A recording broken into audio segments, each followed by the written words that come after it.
the financial crisis of last year is a timely reminder that all societies have to be concerned about competition and improving themselves, particularly a society like Hong Kong that has been quite reliant on one particular sector, and that's the financial sector.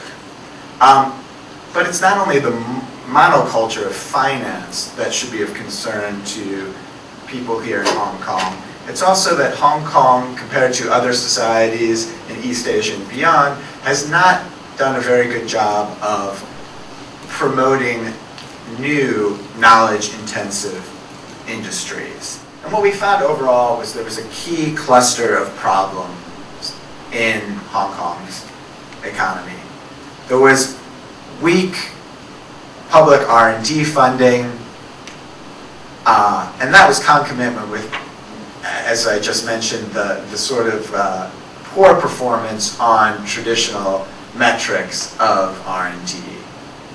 Low investment in R&D, low output in terms of patents. And tied with that problem was the problem of lack of entrepreneurial finance for knowledge-intensive startups. There's a lot of investment capital in Hong Kong, but it hasn't been geared towards knowledge-intensive startups. And these two combined together really created a vicious cycle. I think there's a legacy of, and it's an admirable legacy, of the Hong Kong government wanting to make sure it's not wasting the taxpayers' money. That's a very respectable thing to do. But the problem is when you want to encourage new technologies and encourage the dissemination of these new technologies, you sometimes have to look further than next year. You can't be taking the bean counter approach that you are going to have at least a balanced profit and losses within this financial year or within 2 years.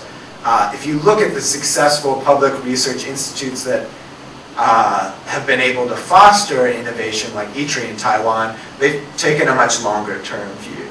We suggested that there should be some principles for cooperation with the mainland, and one or two of these principles should apply. And one is that this interaction complements upgrading or growing of Hong Kong's own S&T activities.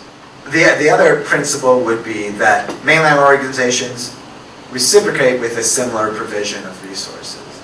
So it's okay if IC firms from Shanghai are using the services of the park here in Hong Kong if there's some reciprocity that Hong Kong firms can use their services. Hong Kong should not lose sight of the fact that it is a global city in a way that none of the other Chinese cities are. So it should also look to strengthening regional ties elsewhere, maybe with Korea or with ASEAN, to be a real broader regional hub beyond just being a greater China.